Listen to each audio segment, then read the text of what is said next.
Welcome back to the Grassroots to Greatness podcast. Today we welcome Chris Dengate, who has a background in working as a rugby coach but also working in social services and now coaches full-time as his job.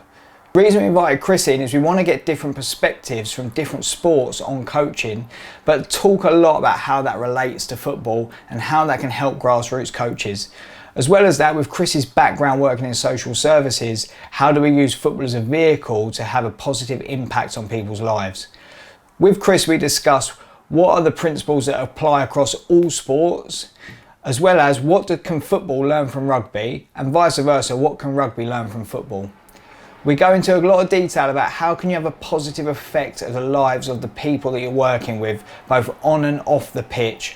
And with that, we talk about the lessons he's taken from his social services work and background that has helped him become a better coach and be a more positive influence on families and players that he works with.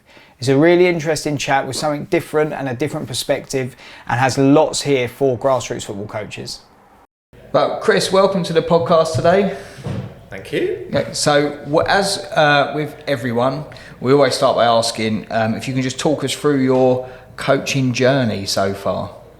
Yeah, so I've been coaching for roughly around 17 years.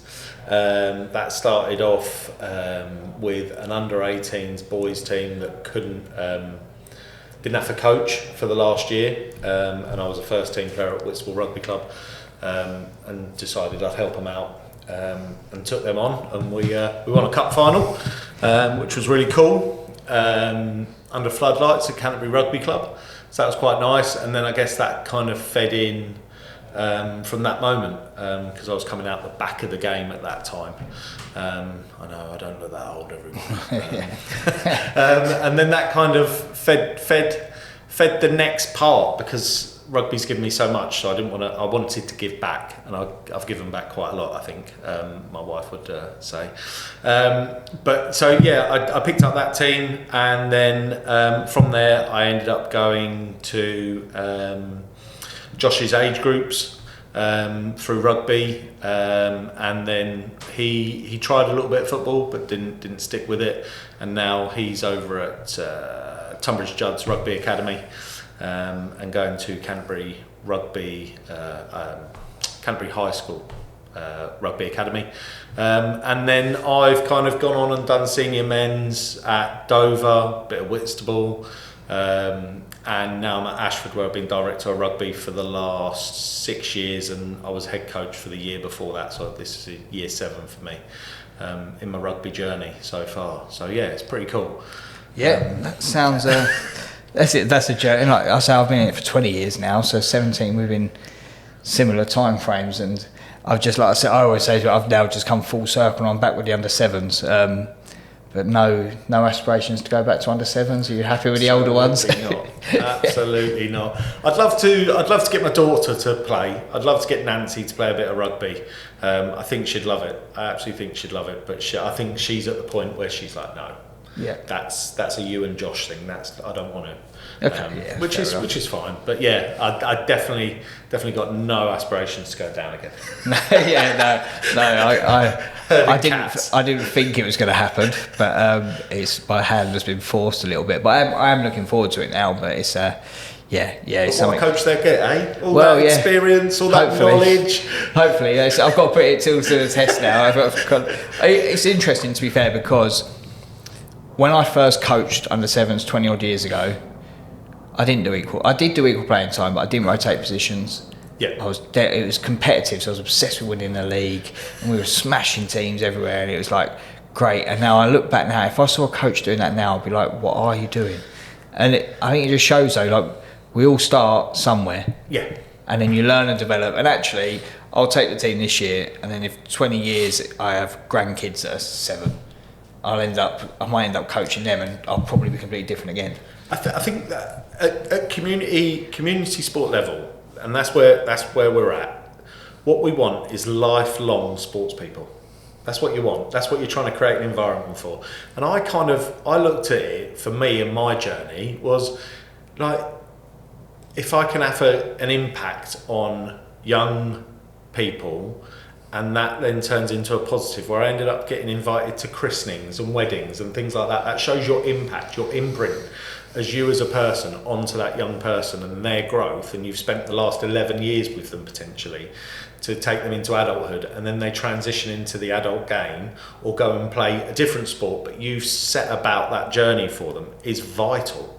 Like to health, mental health, well-being, all of those little things. It's so important that coaches understand that, and I think that gets lost on your first part of the journey. You're like, oh, I need to structure my team, I need an A, B, C, D, and you don't. Everybody's everybody, and everybody needs that time and space. Like rugby's so different in the sense that it's a late maturation sport, so kids will take their time to get through to be the best they can be, and that's probably 21, 22. It's not even in the kids group. So play those multiple positions, let them grow. Jonah Lomu, if we put him in a pigeonhole and said, you're a forward, he's the icon of the game and he's a winger. Like it's you just got to let them find their space, and we have to give them opportunity to find the space to grow. For me. Yeah, and I think so. I think this podcast can be really interesting for everyone is, one, we've interviewed loads of football coaches, but there's so many things that can be taken from different sports.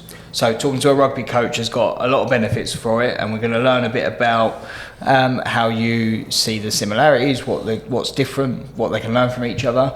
But also, just for context, can you talk us through your professional background away from coaching as well? Yeah, so I worked for KCC in social services for 16, 17 years, 20 years in kind of a child-centred world, where we were talking about child protection processes and everything like that. So that was and then I've made the leap out into this wonderful world, which is amazing, but also has its huge benefits with the community work that we do.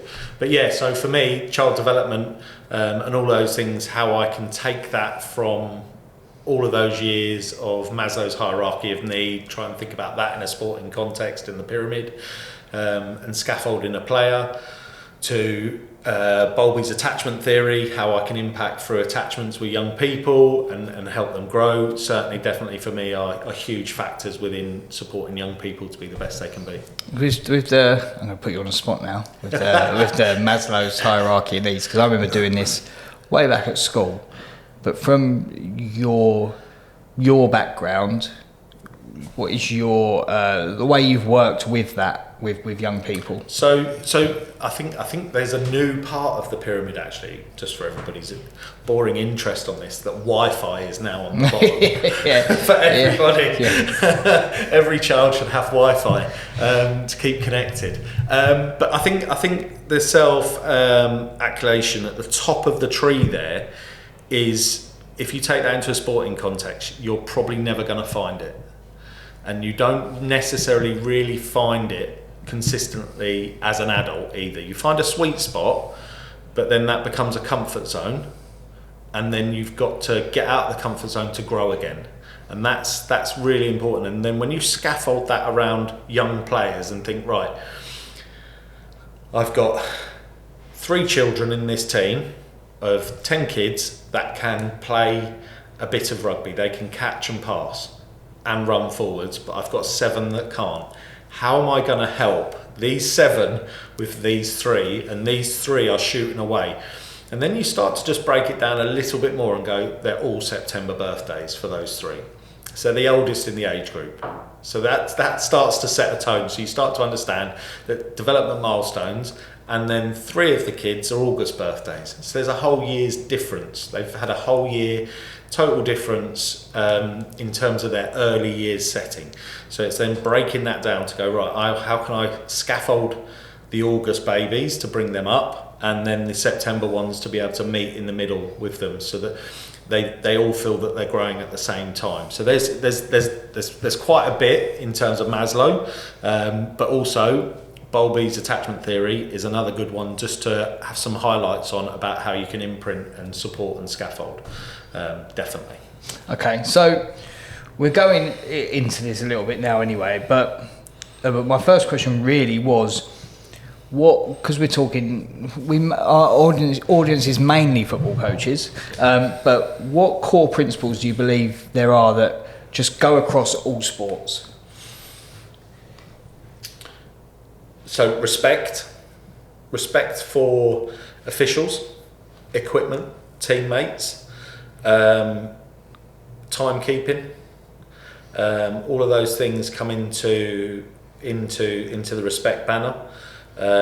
Respect for your teammates. I think that one definitely. I think everybody should have empathy as a principle, because you don't know what's going on after your kind of hour and 20 minutes with young people. You don't know the outside world for them, where they've come from.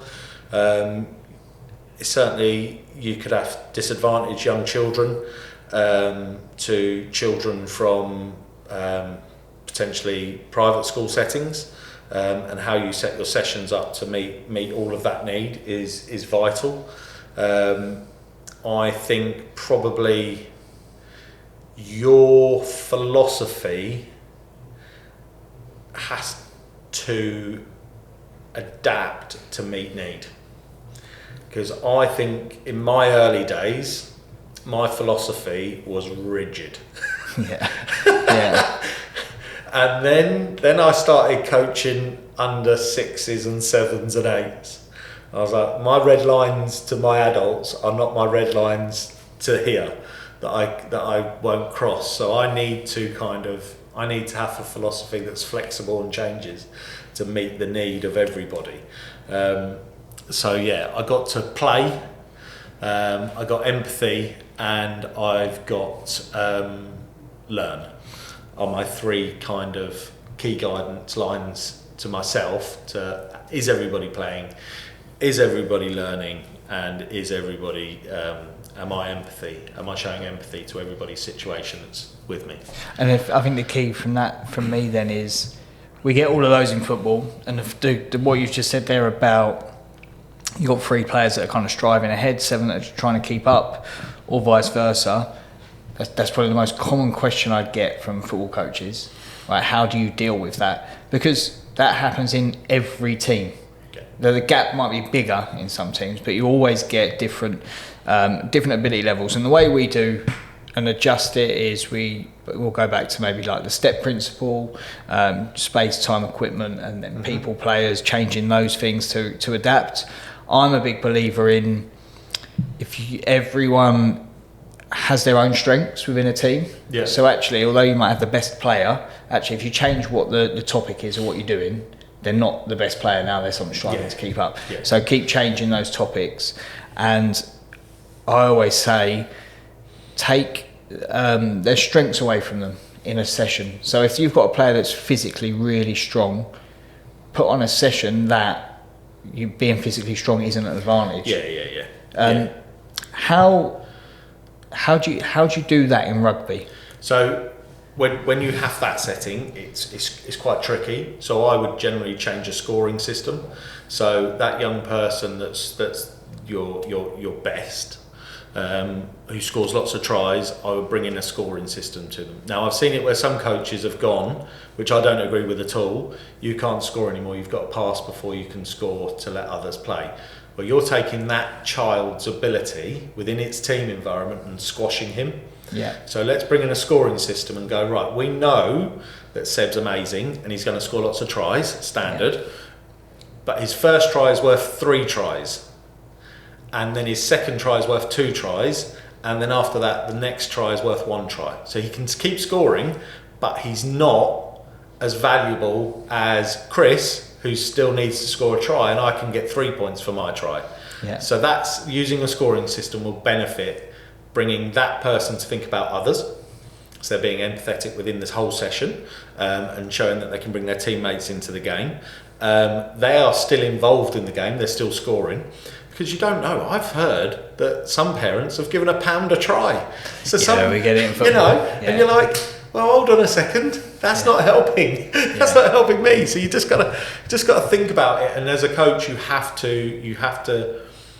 you want that kid to be still involved. You want them there, but you also need him to raise the levels potentially out on the pitch of others to bring them into the game. So if someone else then scores, is that person's then next try then worth 2? Yeah. And then, so everybody's the same. So you're just bringing in everybody. So you then might get to poor old Chris, who was a front row prop all his life, You know, like for your listeners, it'd be like the likes of Jason Leonard of the world, that never scored many tries. Yeah. But right at the end of the game, when everybody else has scored and I'm still worth 3, I can have a huge impact on the game, because I might be the person that ends up getting the winning tries to score in your games. Now, that's all very good in training and training games, but when you start getting to festivals, it looks a little bit different, and waterfalls, as we have in rugby, because we don't have competitions winners until they get to under 13s. Right. So you have all of these kind of mini fixture days where everybody rocks up. You can have 1,000 kids on a patch of land at a club and play all these games. But when you start getting to under 13s, you get to waterfalls, and your waterfall will take you through to which league you'll be in under 14s.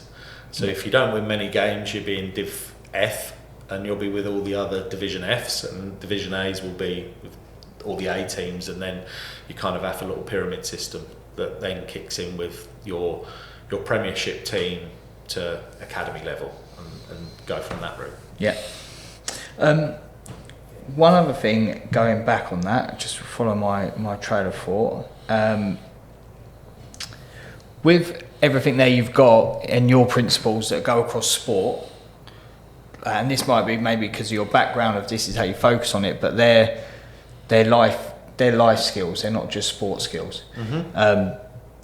Would you say that your job and your experiences there have had a massive impact on how you coach in sport? Yeah, definitely, and I think there's one thing that you can do as a coach to check yourself, and that would be go back to when you were at school and remember the teacher that you did not like. Yeah. And are you being that teacher, or are you being the teacher? Because we all had probably one teacher that was amazing for us, and mine was Mr. Onion, Keith Onion. I'll give him a big shout out, because he was the one that set me kind of on my education journey, and he scaffolded me properly, he supported me, he made sure that I was working hard and diligent with all my English work. And then I had another teacher, who I won't mention, who just didn't get me, and we just couldn't get on. There was nothing between us that could make it work. And I use that quite a lot in my coaching journey, and go, am I being supportive and mentoring this person to be the best they can be, or am I being my teacher that I didn't get on with, and I'm not supporting and I'm not scaffolding? And I think it's called the social justice window, if I remember rightly, and it's 4 squares and you just dot it out, and it's a really good teamwork thing to do as well, if you've got a group of staff, to understand where people have needs to come from. So yeah, there's that. But then through work and through working in social services, you spent a lot of time in obviously disadvantaged homes, whereby children aren't given all the opportunities that potentially others might. And I always was quite creative. So I had a couple of young children that weren't in education, weren't receiving education. So I just created an environment where I tapped into local artists, because they were really keen on art, and we went and did some printing on canvases and stuff in Whitstable, which was amazing. And then they ended up becoming their apprentice, and they ended up getting a job through it, and now they're selling their own artwork, which is amazing. And then there's other ones where I've known hoteliers that I've been able to give opportunities and say, like, this person's looking for some extra work, they're out of education, can you help them? And they've done that. But that's my local networks, and create an environment for that young person to go and achieve. And that's all we're trying to do as coaching and mentoring of young people, is we just trying to give them an environment to go and achieve, or have an experience. Like rugby, and I'm sure football does it, they'll go to Wembley for England fixtures. In rugby, we'll go to Saracens for a rugby day, or we go to the big game at Twickenham, or we go to the dodgy new stadium in North London. I think they belong to Tottenham or someone like that. When you're an Arsenal fan, I don't really know much about them. And you go there. But it's about creating an environment, creating opportunities for young people to achieve as much as possible. Okay, great. Okay, let's go on to the controversial one. What can football learn from rugby, and what can rugby learn from football? So, obviously, the big one in the big boulder of rugby is respect, and that is the foundation of the game. So, you learn that from everything that you do. You don't talk to officials. You don't talk to like the referees, linesmen. You just don't have those conversations. You don't second guess them. You do all of those things. Now, where I think rugby's turned in the last kind of 10 years is from the setup of play, so formations. So football's had it for years, 4-4-2, 4-3-1, 5, whatever. Rugby's now there. Yeah. We're now there with rugby. We're getting 1-3-3-1 across the park. We're getting 2-4-2. We're getting pod systems. We're getting stack systems, and that is all come from where we've spent time in football, and that's where that growth is. The next part of the game, and then the next big rock would be culture. We're heavy on culture, and that comes from philosophy within coaching. So if you have a strong philosophy, you'll build a strong culture. Your players then have trust and faith in you to go and play a formation and play a way that you know will be acceptable for everybody, really. And I guess, those would be my big things about where we've come from. And football is bringing, with its formations, is now in rugby. So that's the two crossovers. The next big thing I say would probably be, and I really like it on the FA's learning stuff, is the social side. Rugby doesn't do the social. Rugby's social, don't get me wrong, but it doesn't cater for the social element in terms of the session planning, which is very interesting. And I think that's a big thing that the RFU has got to cotton on to next, is how we're social, how we're coaching that social standards and that within a session. And I think that for a young coach would be really important, because you're there for a really long time. If you're starting out at under sevens, you're going to do a long time there, and it's how you create an environment for the kids all to still have fun within sessions and be sociable and have teamship and mates for life. And that's... I've had minimal experience in rugby, a lot more experience in football. I have gone through phases of watching rugby coaching, and for me, without upsetting people, it seemed a long way behind where football's got to at the minute. I think football's really progressed in its coaching probably in the last 10 to 15 years. I saw a lot of, and football coaching is far from perfect, and we're still learning, but rugby was still very much, I saw 10-year-olds doing laps around the pitch to build their strength, and then doing one rugby pass at every corner of the pitch, and a lot of things like that, whereas we've moved to a lot more small-sided stuff, a lot more players making decisions is a massive thing in football now. What's going to be interesting is what you say about the formations. Rugby's moved to football is now, I think formations are now disappearing. Right. So if you watch football now, they've encouraged players, and players have developed to be flexible to be able to play multiple positions.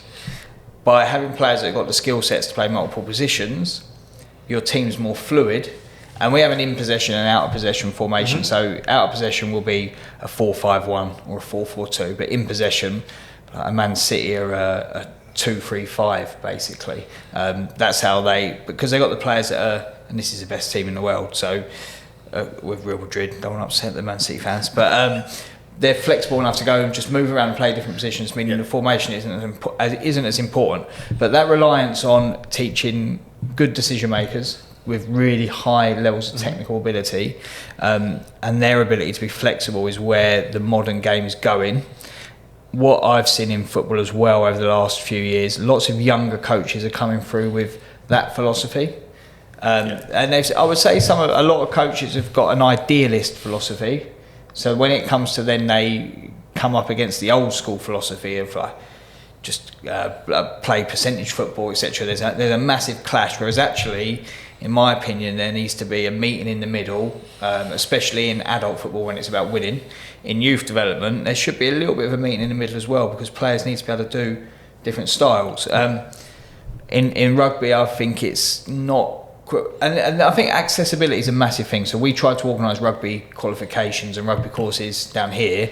It was nearly impossible for our staff. Yeah. Whereas if you want to do a level 1 in football, you just click online and you can register within 10 minutes and you'll get one that's more accessible.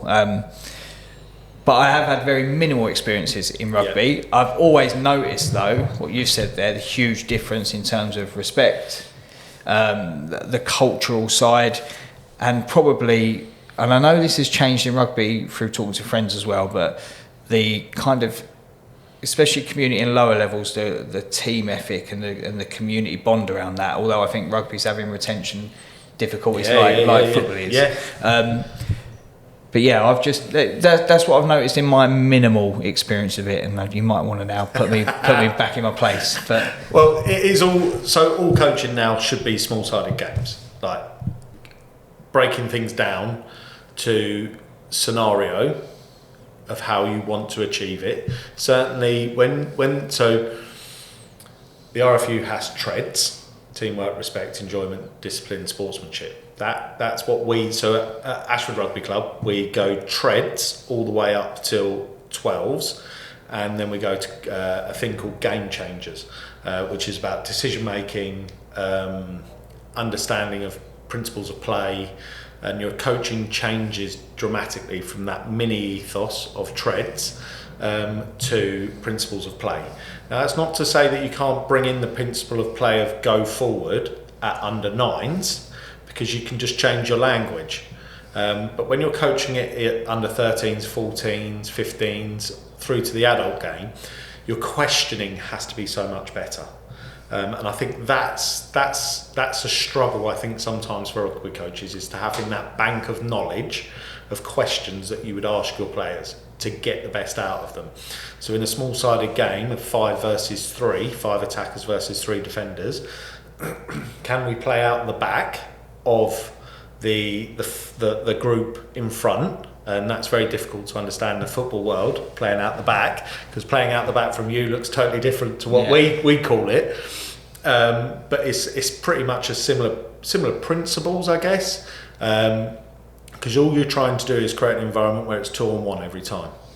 That's all the game is. It's a 5 versus 3 to start with, or 5 versus 4. All you're trying to do is break that down eventually to a 2v1 to score a try.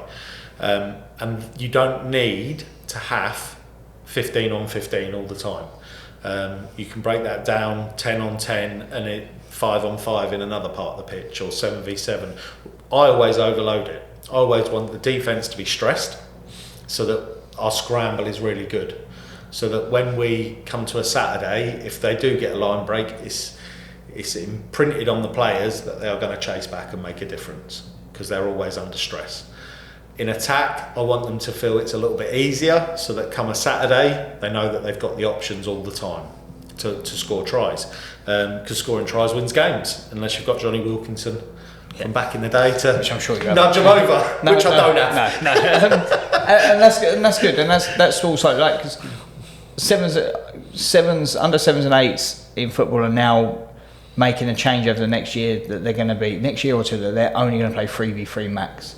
Which for me is brilliant. Yeah. And there's no race to 11 aside. The more touches they get on the ball, the more decisions, the better. What is how many players are on the pitch in the smaller versions? So under 7s is 4. Yep. 4v4, and then it grows from there. Yeah. It goes 5, 6, 7s, 8s. 4v4 for me is brilliant. Yeah. And that pitch would be probably probably about 10 wide, 15 long. Yeah.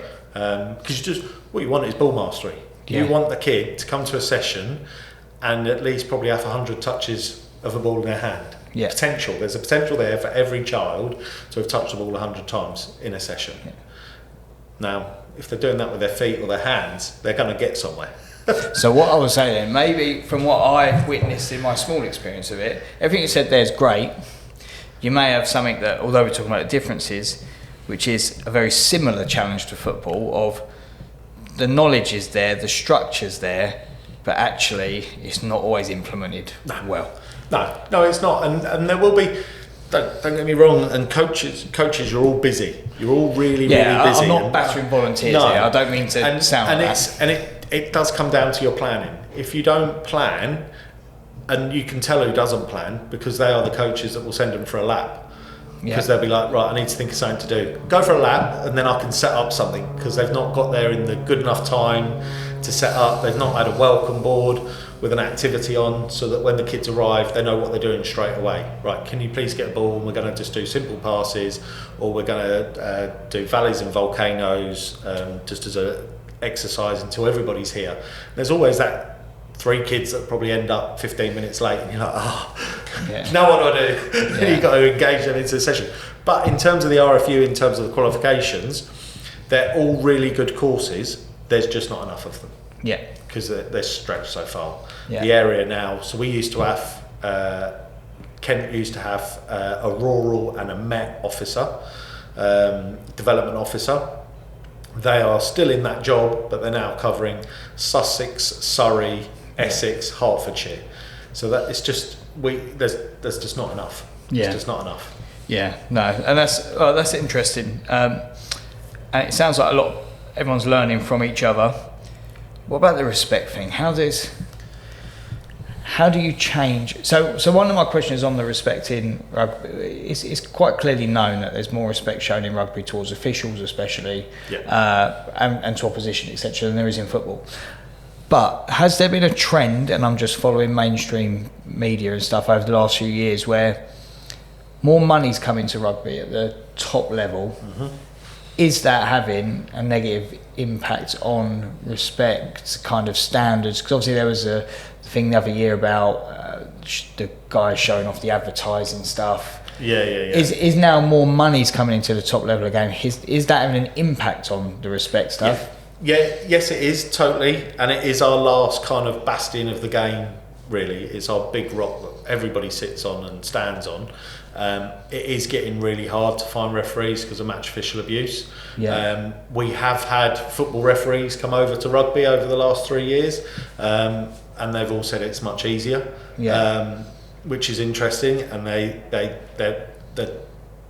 it's going to sound dreadful, they're definitely up with play compared to other referees. There's my there's my take on that. But yeah, it's our big thing, isn't it? When you think about rugby, you think about big people in the game. It's competitive violence. It's unadulterated in that sense that you can have at the very top level. You're almost talking about 1 ton each pack going into a scrum. Like that level of force. You can't get that in football. So in terms of football, and it's creating a culture, isn't it? It's like the Ray Winston video from years ago. I still show that to parents for rugby on a sideline. That's not the behaviour that we want straight away, and that goes in at under 6s, under 7s. When we do the parent meets in September for all the new parents, they come into the clubhouse, I meet them, we talk about what our club is, what we stand for, what we won't stand for. And we were caught this year by Kent Rugby disciplinary at Ashford for match official abuse. It was away from home. It was a coach that kind of lost his way with the decision making, and you hold your hands up, and he held his hands up, and he got a suspended 4-match ban, which is absolutely fine and probably the right outcome. But that as a club, that was our first one, and it was away from home, and we felt really disgruntled and hard done by because it was away from home that we were getting failure to control. And it's like, we're not there. This is an under-17s team that's gone away. Like, what? We can only do what we can do here as a community little grassroots club. And the fine was quite hefty for us. But you then have to go, right, I've got to go back to the drawing board as director of rugby and go, right, the message now is control yourselves. because this happens, and we can't afford to pay all of the fines if people go out and get done for this. It's not acceptable. First and foremost, why are you talking to a volunteer referee who's given up his Sunday morning to referee your game? And that's not us. So yeah, that was quite quickly pulled back in. But yeah, it is our big thing. And I think football is, I don't want to say it's bred into that culture, because it's not. You don't go out there to challenge a referee. It's the challenge of the decision. The reason I asked about the top level of the game is because that's what everyone looks up to. Yeah. So the natural filter from the top level is it filters down.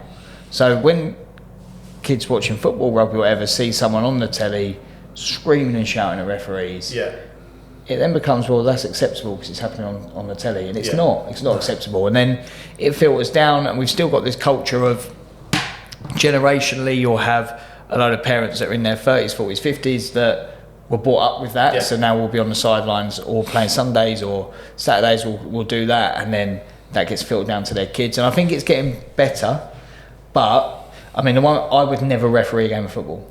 So for my under 7s next year, I am not refereeing. It's as simple as that, because I could not think of anything worse. So I'm not surprised that we lose loads of referees. I had an experience for doing a charity match a couple of weeks ago, and I had to run the line, and I've never felt so abused in all my life. In a charity match. Running just half a pitch, because in rugby you go the whole pitch, you do the whole thing one side. In football you just do one side, and I was down the wrong side. I clearly wanted to swap over, but in rugby you swap over. As touch judges, you swap over so you don't get the full abuse all the time. But in football you stick to your half and you go down this way. Once there's a conversion or a penalty, you swap over in rugby, and it's quite nice. So I was like, how do I get the other side where there's no fans or anybody to abuse me? No, that's an interesting one. Okay, so just some of the other questions I wanted to go through with you. This one's really important for me, and this is probably touching on both your experience in your old professional life and in your coaching career, about resilience and mental toughness. So it's becoming more important for us as coaches to help young people with their resilience and mental toughness. But how do we do it? Like, what are the practical things, practical tips that you've done that can help kids develop this? I don't think it's just kids. I think it's our imprint as male role models to a lot of people, to build their resilience. I've got players that call me dad. Because they don't have a father figure. That is one of the biggest honours I think you could probably have as a coach. But how have I got that? How have I got that tag from them? How have I created an environment where they feel that comfortable to be able to do that? And resilience is you can't give it.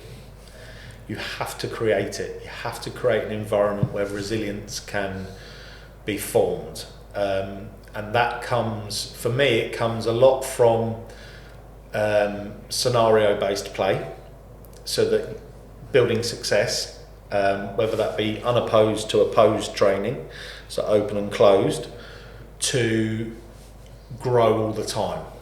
And I think that's where resilience comes from. It comes from an environment created for young people to have success.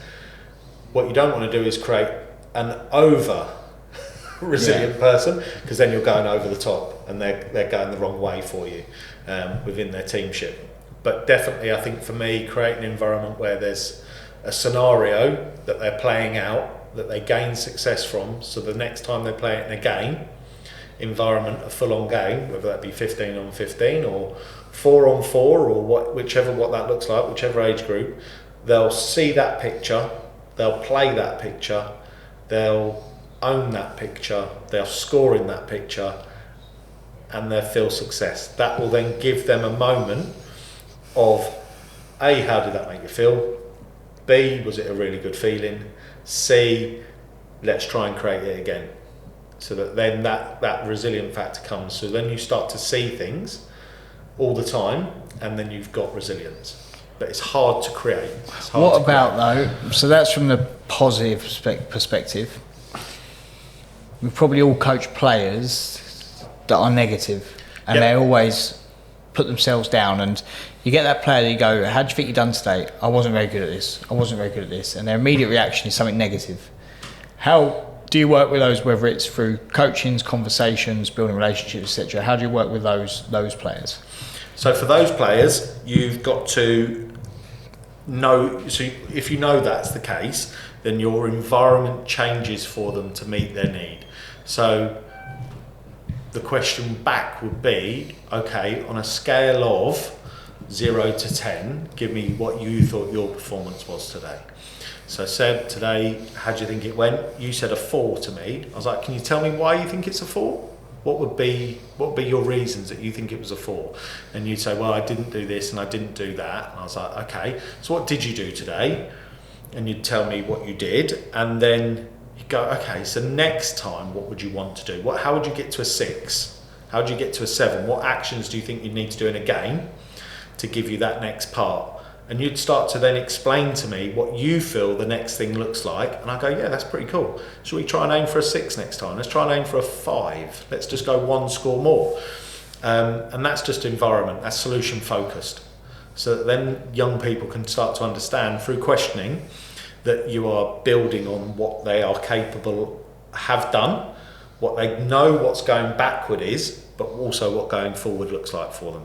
So that the next session, whatever that looks like, right, okay, I know that little Johnny, Sarah were a 4. Let's see if I can ping something in that would meet their need in my planning to get them to a 5, so they feel that 5 and build resilience in going forwards. So yeah, that makes sense. I think for me, one thing, I'm just thinking of something that I've used before, but just talking to you then, I'm going to potentially change how I do it. Might experiment with it, but I always go to players and coaches, if I'm developing coaches, tell me one thing you've done well and one thing you can get better at, or 2 things you've done well or 2 things you can improve on, because then there's always balance of things you've done well, things you can work on, and trying to create a growth mindset. A colleague I work with always does 2 stars and a wish. Yeah. So tell me 2 things that went well and 1 thing that you would like to get better at. And now I'm thinking of actually the framing of that in their mind is actually there's more positives than there is things that you can work on. So if you've got a player that's lacking confidence, maybe go with the 2 stars and a wish. Mm-hmm. If you've got a player that's fairly like normal, like what you'd say, their resilience is okay, mental toughness is okay, maybe do the 2 and 2. Yeah. My question then would be, if you've got the player that is mentally very resilient and very strong and very determined to get to the top level, do you give them 1 star and 2 wishes? So here's 1 thing you've done well, but here's 2 things you can do better. And I suppose that comes down to knowing your players, knowing your people and their needs. Yeah. It's meeting everyone's needs, isn't it? And it's really hard as a coach, because if you were like our duckling group at Ashford's 35 children, you know, and how many coach volunteers have you got to help you? So like you're going to start your 7s journey, it's 3v3. You're not going to just have 6 players.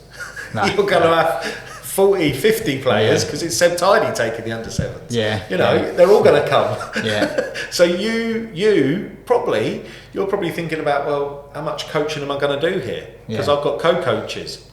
And that's one thing that probably, if I've struggled the most on, is co-coaching, like getting the best out of my co-coaches, because usually in a rugby world you are just on your own, and then all of a sudden you bring in an assistant. You're like, right, what do I give them? This is all my knowledge. I don't really want to share all my knowledge. But then when you get to a certain age, you're like, actually, have it all, because it's all to the betterment of the game eventually. And I think that was my hardest part in my first kind of senior setting, was co-coaching and how people got the best out of me as an assistant, and then when I became a head, how I shared or delegated stuff out. That was the hard part. But it is when you are down at that early years setting, how are you going to co-coach and session plan for all those children, and know all of those children to get the best out of them. So probably it's going to be an environment-based training, isn't it, to get to do that? Yeah, that makes sense. So I wanted to talk a bit more about, because there's so much now with us. Coaches aren't just teaching football. You're like an extra parent, a teacher, a counsellor, a mentor, etc. Off the pitch, how can you positively affect players' lives off the pitch, do you think? So you have to be a role model. You have to set the standard, so you can't be in the newspapers. Yeah. You can't be doing things like that upset people. And I guess it's what scenario that comes in, really. So if you're out in the shops and you see some of your team, you say hello and how you doing, you're practicing your keepy uppies, you're doing this, and then you move on quickly because you're like, I've got things to do. It's just being kind. Kindness is massive as a role model, and also appreciating that as you get into the older kind of setup, are they working? So have I had a kid that's just doing his GCSEs or A-levels, they've been studying, they've got parental pressure, they've got rugby pressure. If they're in a rugby school environment, they've got that pressure, and then they're coming training to me. So I've got to create an environment where they can still feel success at training and taper that down if they're not there. What happens about Sunday availability for them? Like, am I cutting them out because they're not training? Is it no train, no play? Where does it all fit in? And it's the social, the education world for those young people, the parental pressures, they're under so much as a teenager socially that you've just got to be there and be consistent for them throughout. And I think that gets a little bit forgotten about. We had this dilemma a few years ago where we were moaning a lot as coaches about our 16 to 19 year olds, they're lazy or they're this or that, just they don't work as hard, etc. And then we had one come and go, I can't train one day of the week because I've got a job. And they were working in Tesco's for 7-8 hours a night after school. And he's like, is it right if I miss training that day? And we were kind of like, well, you need to be at training, but then also we're going, well, this kid's going to go to school all day, then go and work till midnight. Yeah. Actually, you've got to appreciate those values of, we want kids that work hard, they want to get a career. They're not going to play football professionally. So actually they're looking to better themselves with it. And we were like, well, actually, that's where we had to check ourselves a bit. Yeah. And go, well, we're wrong here. We need to let that person do that. Yeah. And like you said, their understanding and appreciation of people's lives and situations is really important. And being a role model all the time. And we try to role model by being there early, being set up, being organised. Your behaviour on the touchline is a big part of it, as we've already discussed as well. Just before we get to the last part of the podcast, it'd be great if you could follow the TSC Coaches Club on all social media. We're on Facebook, Twitter, Instagram. You can follow us for free on Patreon, and you can listen to the podcast on Spotify and Apple Podcasts, as well as on YouTube. If you could subscribe to those channels, it will be a great help to us. Thanks again for listening. So again, going back from that to your social services background, because that really interests me, because my time working with you, your knowledge of and probably your patience is a lot better than mine on working with a variety of different types of families from different backgrounds. What general lessons are there from where you've worked in social services that coaches could take on? And just probably I'm talking about lessons of how to be as a person with young people and families from different backgrounds that can just help you engage with them and help them feel looked after and respected and cared for. So the first part is relationships. Everybody kind of goes, it takes a long time to build a relationship. It really doesn't.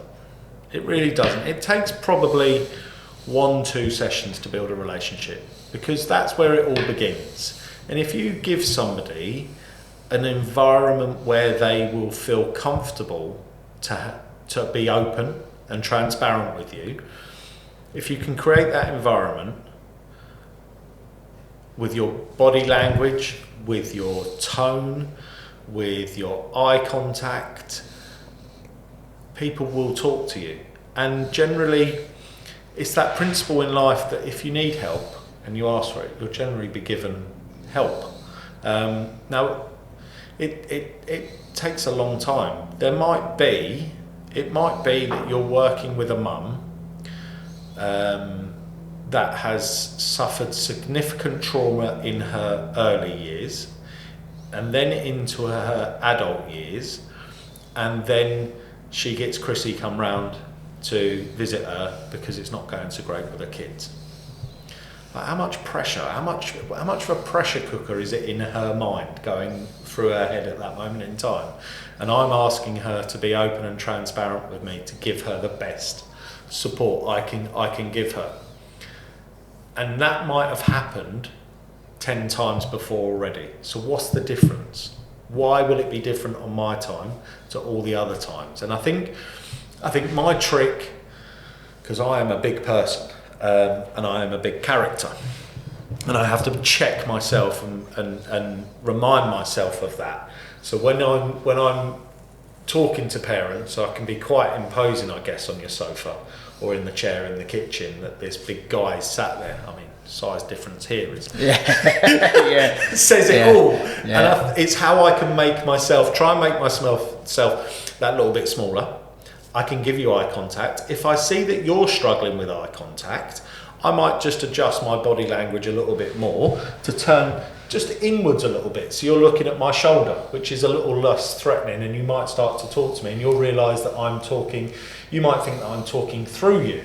So I'll give you the eye contact, but you will remain just talking to my shoulder, and that makes you feel a little bit more comfortable with me. And that's when you're dealing with young people in the neurodivergence world of the autisms and the ADHDs and those kind of things. That's exactly where you need to be. It's not, don't correct right in front of somebody's face like this, because if they are neurodivergent, it's game over, you've lost them. It's like, right, I understand that there's something going on here in my head, right, can you just look at my shoulder whilst I talk to you? And that person automatically feels so much more comfortable because we're not doing this face on face.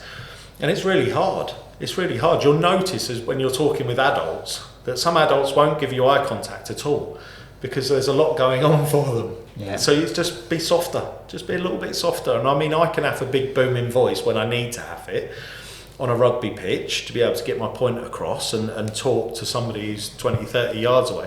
But also really need to be really soft and gentle when it comes to talking in an under sevens environment. If I drop down there to take a session or support the coaches and I've got to get down to the kids level, I'm going down onto one knee. That's a long way down, you know?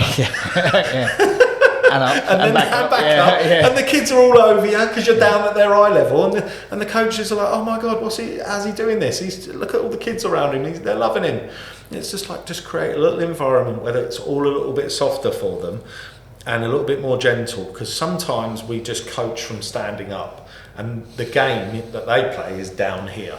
So it's just thinking that as a 45-year-old man at 6 foot, I'm up here and I'm talking to children. It's just like the sunlight trick, isn't it? Like, I'll take the sun. Kids have you back to the sun. It's just those little things, just the little things to create an environment. And that's I'm very conscious that I am very large and feel in charge. And I think also from that social services world is your experience gets you there. After 16 years of the stories and the recollections and the memories and that you start to learn from the environments that you've been in. And some of those are brutal environments. Some of those are absolutely horrible that I can never tell you about. But how did I decompress as well? How did I come out of that world? Well, I had an amazing rugby coaches that helped me along in my journey and things like that, and gave me the time and space after hard days. So I think it's a hard gig. So looking at the shoulder thing and the not forcing the eye contact, I think is really, really good. And that's where I think there's also value in just walking and talking. Yeah. So if you've got a young player that's maybe struggling with something or you want to talk to him, just walk and talk, because then when you're side by side, you're not making eye contact, and that can be awkward, obviously, for especially like young players if they're not confident. Or any player that I've had to drop from a really important game, when they get the walk and talk with Chris, they know what's coming. They know what's coming.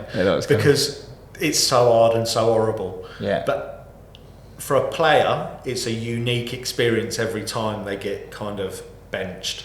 Yeah. It's always a new thing. As a coach, it's not, because you do it week in, week out, you do it all the time. So, yes, players want it short, sharp and to the point, but a walk and talk with Chris is nice and soft and gentle, and it's about growth and what I need from you the next phase and the next time. And when you come on, I want this impact from you. And that's the walk and talk with Chris. And the players all go, oh no, there's a walk and talk. Yeah. So they know they're dropped straight away. They know they're dropped. And everybody knows they're dropped. Yeah. But I think the key there is you're giving them the information. Rather than, right, you're dropped. Yeah. There's a why. Here's how you can improve. Yeah. So you get, obviously within teams that you've coached and played in, within your professional life, etc., there's always conflict. So whether that's between players, between a parent and a coach, or a child and a parent, or how do you manage conflict? It's hard. It's so hard, and it all boils down to transparency. If you can be transparent and be clear in your communications, it becomes easier to manage conflict. If you don't communicate and you aren't transparent, so like that could come down to a selection policy. Like, have a selection policy, it helps you. You can then show to parent, go through it with child, adults exactly the same. If you don't talk or have that clarity in your comms, that's when people get upset, and that's where conflict comes from. Because every parent, not every parent, most parents will feel that their child's the best player in the team, and they're not. They're not. They're probably not. But you have to show a level of communication to that parent and to that child that they're not, and that's where you get growth. For me. How would you manage that communication between two players that have fallen out? So players that fall out, depends on where that fallout is. So if it's a school fallout, then okay, we know this has happened. You probably have parents talking to you already. I'm not happy that Johnny and Simon da da da da da da da da da da. You're like, right, okay, thanks for letting us know. You let your co-coaches know. You know what's going on in the session. You might not put them in the same groups to start with. You might put them opposite each other. You might just get that all out in the open and go, boys, I know what's going on for you both at the moment, but the team comes first. And if you can't let the team come first at this moment, after all of the years we've been together, then we need to think about where we go in the future and how we play. Because if we can't get on, then it's not going to work for us all, is it? So once you start having a conversation with people, they'll open up. They'll take it to that level. They'll go to that. There's always been famous teammates that haven't got on, and there will always be them. But for the benefit of the team and where you're going and what you're trying to do culturally, you'll get there. Brilliant. Right, that is coming to the end. Last one. If you had to give 3 tips to grassroots coaches in any sport, what would those 3 tips be?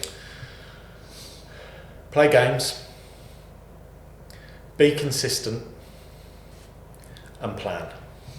Excellent. Very, very to the point. I like that. Just to wrap up, where can we find you on social media for people that have been listening? So I am on Instagram. I'm on Facebook, Twitter, Dengate32. I'm on all the TSC bits and bobs as well, if anybody wants to make contact or even come and observe some rugby coaching sessions or anything like that. I'm more than happy to accept people into that world to come and see how it's done. Brilliant. That's been excellent. Honestly, there's been so much stuff in there that will help people who are working with kids and adults, not necessarily always on the pitch, but helping them off the pitch. And I think one of the key takeaways from me from that is self-reflection from coaching. So actually it's not, a lot of the talk there has been about I needed to get better as this as a coach, or I needed to learn this, and as a coach I need to do this to allow for a better environment for the people we're teaching. So that's something that I'm really going to take away from that. So thank you very much. No worries.